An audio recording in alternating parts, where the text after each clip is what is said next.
DU ने 2026 admission के लिए अपना रजिस्ट्रेशन पोर्टल जिसका नाम है CSAS पोर्टल ये फाइनली ओपन कर दिया है। कैसे आपको रजिस्ट्रेशन करना है, लास्ट डेट क्या रहने वाली है, फेज 1, फेज 2, फेज 3 में क्या क्या होने वाला है, इन सारी बातों को हम यहाँ पर इस वीडियो में समझने वाले हैं। लेकिन वीडियो में आगे बढ़ने से पहले अगर आप हमारे चैनल पर नए हो तो चैनल को सब्सक्राइब कर लो, बेल नोटिफिकेशन प्रेस करके रखो, क्योंकि यहाँ पर सीयूटी संबंधित हर एक जानकारी आपको दी जाती है। और हमारा जो टेलीग्राम चैनल है वो है सीयूटी कॉन्सेप्ट, इसको जाकर के फटाफट से ज्वाइन कर लीजिए, वहां पर सारे अपडेट्स आपको मिलते रहते हैं।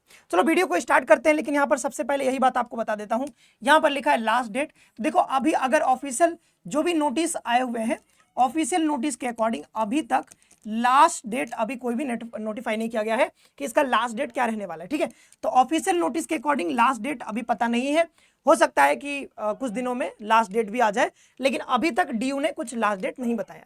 अब आगे बढ़ते हैं। सबसे पहले रजिस्ट्रेशन आपको कहां से करना है, तो सबसे पहले हम चलते हैं वेबसाइट के ऊपर। ठीक है, तो वेबसाइट पे चलते हैं और ये देखो मैंने यहाँ पर सर्च कर रखा पहले से ही। वेबसाइट का नाम है admission.uod.ac.in।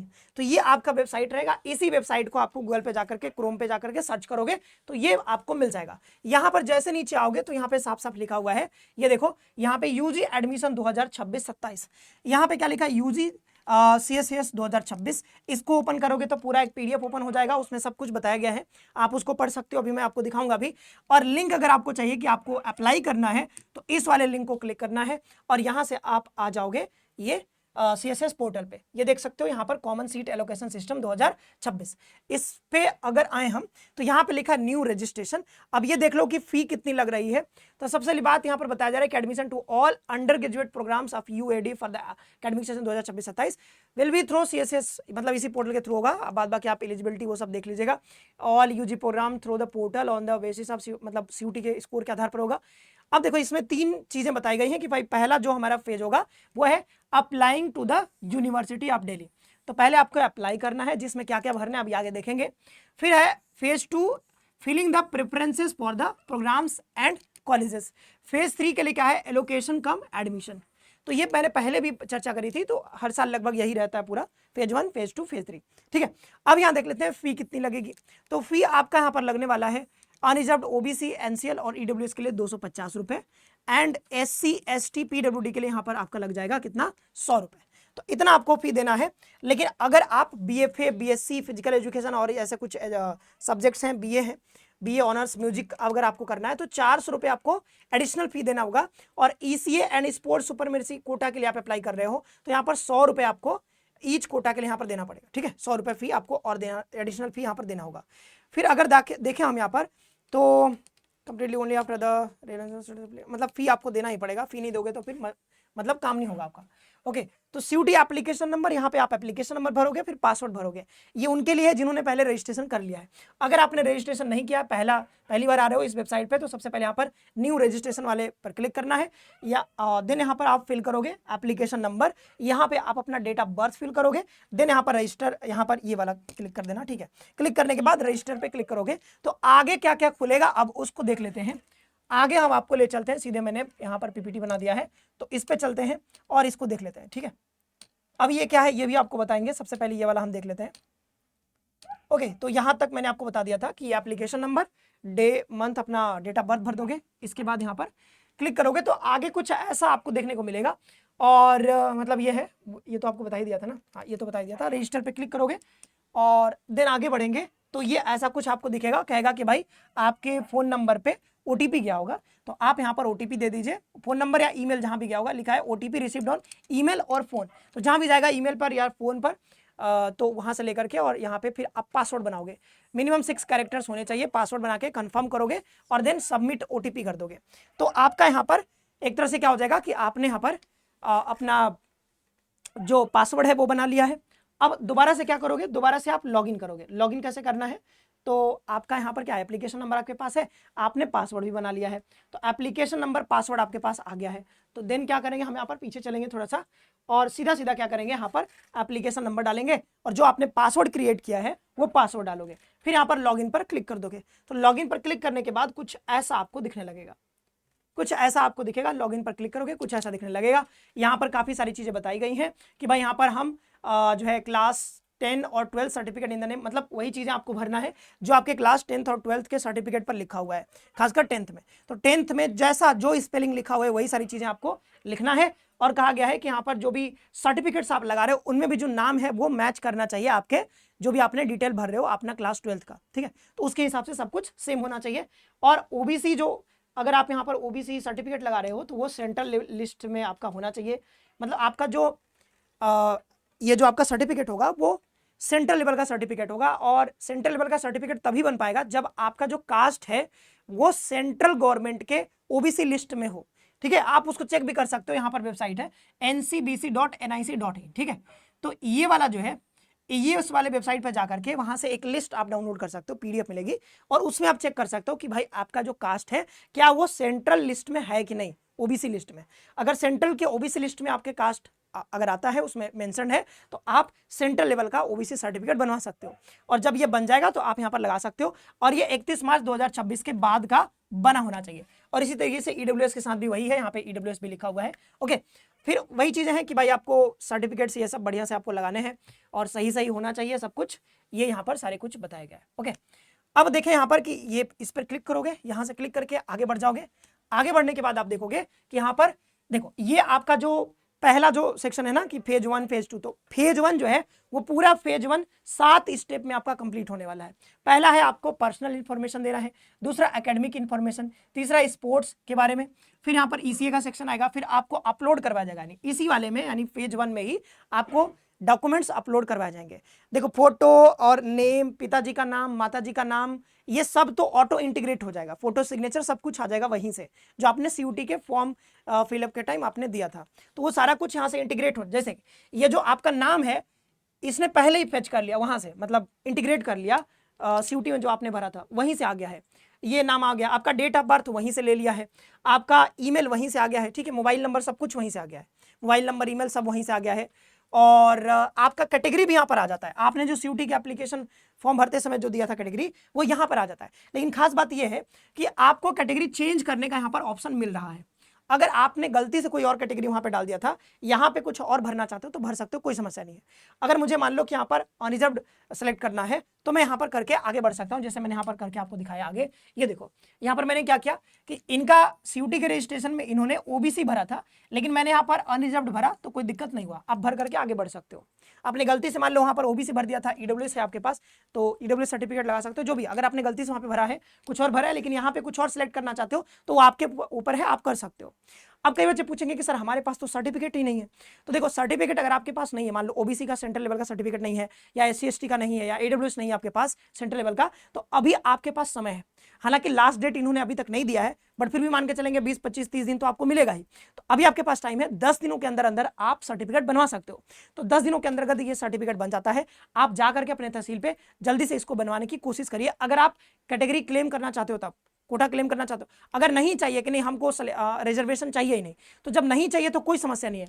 आपको यहाँ पर आपका कैटेगरी जो भी ओबीसी हो, एससी हो, कुछ भी कोई मतलब नहीं है, आप यहाँ पर अनरिजर्व्ड सेलेक्ट करो और फॉर्म भर दो, कोई समस्या नहीं होगा। लेकिन वही है कि आपको रिजर्वेशन का कोई फायदा नहीं मिलेगा अगर आप सर्टिफिकेट यहाँ पर नहीं लगाओगे। जैसे ही आप यहाँ पर कोई और कैटेगरी सेलेक्ट करते हो, जैसे मैंने यहाँ पर ईडब्ल्यूएस सेलेक्ट किया, तो यहाँ पर इसने कहा कि भाई अपना ये बताओ सर्टिफिकेट इशू कब हुआ है, सर्टिफिकेट इशूइंग अथॉरिटी कौन है, और सर्टिफिकेट का नंबर क्या है, ये सब कुछ आपसे मांगा जाएगा। जैसे आप कोई कैटेगरी सेलेक्ट करोगे ये सब कुछ आपसे मांगा जाएगा। और जो अपलोड वाला सेक्शन है वहां पर जाकर के इसी सर्टिफिकेट को आपको अपलोड भी करना होगा। तो आपके पास सर्टिफिकेट है तभी आप यहाँ पर ये आप जो है कोई भी कैटेगरी चुनना, जैसे ओबीसी चुनना है तो ओबीसी का आपके पास सर्टिफिकेट होना चाहिए सेंट्रल लेवल का, तभी करना, नहीं तो कोई फायदा नहीं है, रिजर्वेशन नहीं मिलेगा। अगर आपके पास नहीं है तो सिंपल है, आपको बस अनरिजर्व्ड सेलेक्ट करना है और भर देना है फॉर्म, कोई दिक्कत कोई समस्या आपको नहीं होगा। ओके, तो ये बात आपको समझ में आ गया। अब देखें कि भाई ये सारी चीजें तो वहीं से ले लिया था, फोन नंबर ये सब ऑटो इंटीग्रेट हो गया था, फोटो सिग्नेचर भी वहीं से ऑटो इंटीग्रेट हो जाएगा, कोई समस्या नहीं होगा आपको, ठीक है। तो यहाँ पर एकेडमिक भी भरवाएगा, एकेडमिक में वही है कि भाई क्लास 10th और 12th के सारी इन्फॉर्मेशन आपसे भरवाया जाएगा। फिर स्पोर्ट्स पूछेगा, ठीक है, कोई स्पोर्ट्स कोटा है कि नहीं है, वो उसमें भी सर्टिफिकेट मांगेगा, इसी कोटा है तो उसमें भी मांगेगा अगर आप ये सेलेक्ट करोगे। फिर अपलोड करवाएगा, अपलोड सेक्शन में क्या क्या अपलोड होगा, खासकर जो कैटेगरी सर्टिफिकेट है, 10th का सर्टिफिकेट है, वो सब आपसे यहाँ पर मांगा जाएगा, तो वो सब आप भर दोगे। फिर यहाँ पर प्रीव्यू करोगे एक बार और देन फाइनल सबमिट कर दोगे। देन आपसे फी मांगेगा तो फी आप सबमिट कर दीजिएगा, जो भी 250-200 रुपए है वो आपको कर देना है। देन उसके बाद आपका फेज 2 स्टार्ट होगा। ओके, ये सब आपने देख लिया, ये सब देखो यहाँ मदर का नाम, फादर का नाम वहीं से ऑटो इंटीग्रेट हो गया है। तो ये सब हमने भर दिया है, पूरा हमने नहीं भरा है, ठीक है, क्योंकि जरूरत नहीं थी, आप समझ गए कि इस तरीके से यहाँ पर आप भर सकते हो। खासकर जहां पर दिक्कत आती है, इधर आपको कोई दिक्कत नहीं आएगा, आराम से आप भर सकते हो। एजुकेशनल डिटेल्स जो जो मांगेगा वो सब भर देना, और डॉक्यूमेंट अपलोड भी आप आराम से कर सकते हो, उसमें भी बहुत ज्यादा दिक्कत नहीं आएगा। बस ये देखना है कि कौन कौन सा डॉक्यूमेंट मांगा जा रहा है, जो जो डॉक्यूमेंट मांगा जाएगा वो पहले से आप तैयार करके, और जो भी साइज बताया जाएगा कि इस साइज में अपलोड करना है वैसा साइज बना लेना, गूगल पे जाकर के सर्च करना। अगर आपको डॉक्यूमेंट का अगर मान लो यहाँ पर बताया जाएगा कि नहीं 100 KB तक का मान लो आपको डॉक्यूमेंट अपलोड करना है, तो अगर आपका जो डॉक्यूमेंट है वो उससे ज़्यादा KB का है तो गूगल पे जाना, वहाँ पे सर्च करना कि रिड्यूस द फोटो साइज या फिर डॉक्यूमेंट साइज, तो वहाँ से जा करके सेलेक्ट करके वहाँ से साइज को आप कम कर सकते हो या अधिक कर सकते हो, जो भी है, तो वो सब करके यहाँ पर आप फिर सबमिट कर देना, तो आपका ये फेज 1 कंप्लीट हो जाएगा। तो फेज 1 आपका कुछ इस तरीके से होने वाला है। अब समझते हैं कि भाई फेज 2 में क्या होने वाला है, ठीक है।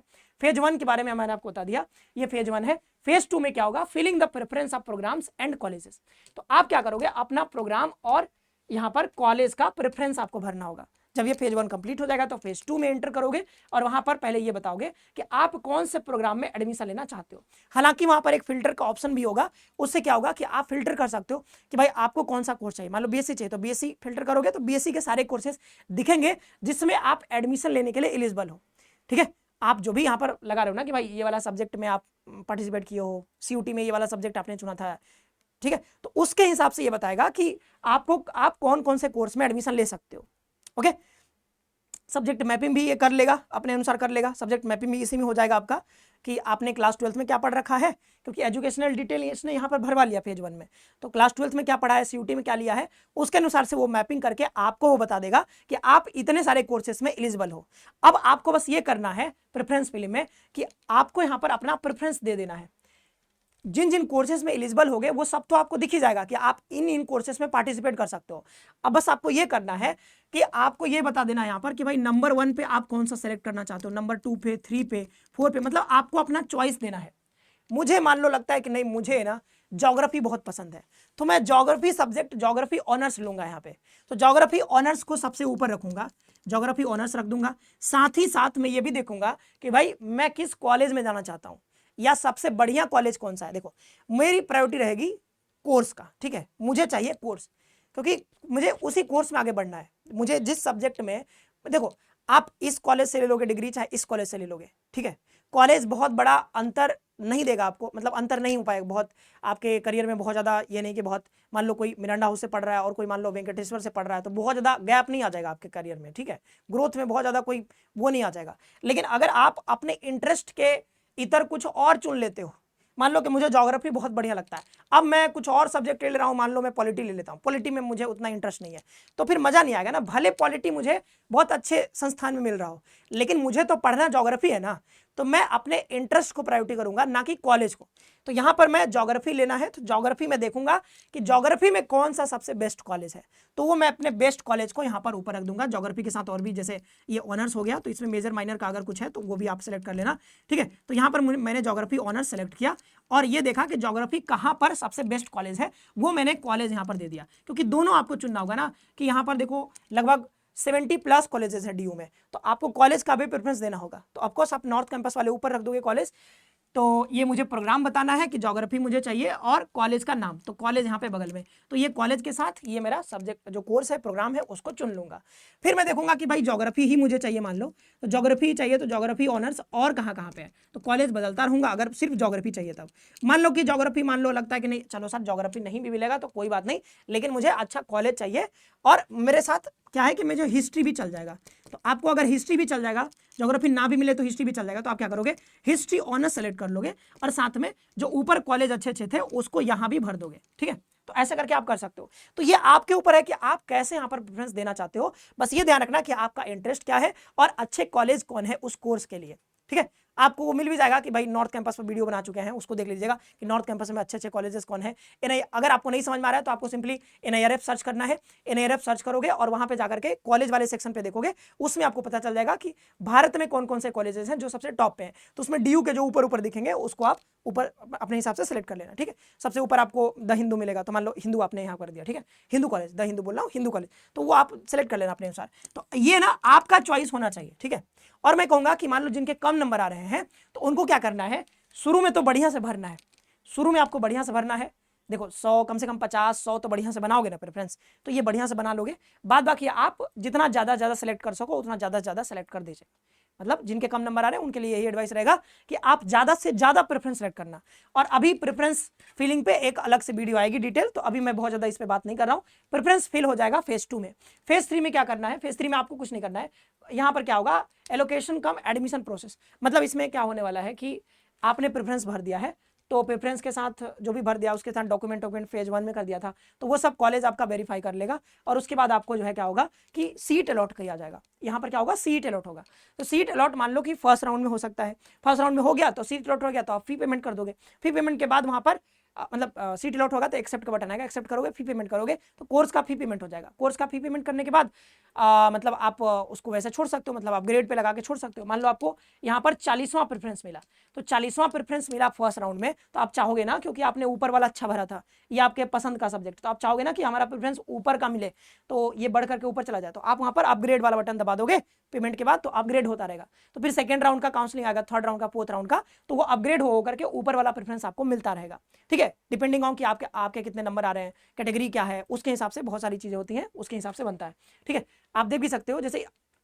और ये वाली चीज तो आप बहुत पहले जानते हो कि भाई मैंडेटरी है कि उसी सब्जेक्ट में आपने पेपर दिया हो सीयूटी में जो आपने क्लास 12 में पढ़ रखे हैं। ठीक है, तो ये सब तो बहुत पहले से आप जानते हो, कई बार मैंने ये सब बताया है।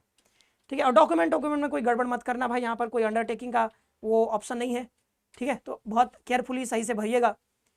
और ये सब है फेज 1 में, मैंने बता ही दिया कि ये सब होने वाला है। ठीक है, ओके। सो फेज 3 में क्या है कि फेज 3 में आपको कुछ ज़्यादा नहीं करना है, आपको बस ये है कि फेज 2 तक आपका काम है। फेज 3 में कॉलेज वाले सब आपको अलॉट करेंगे, अलॉट होता रहेगा।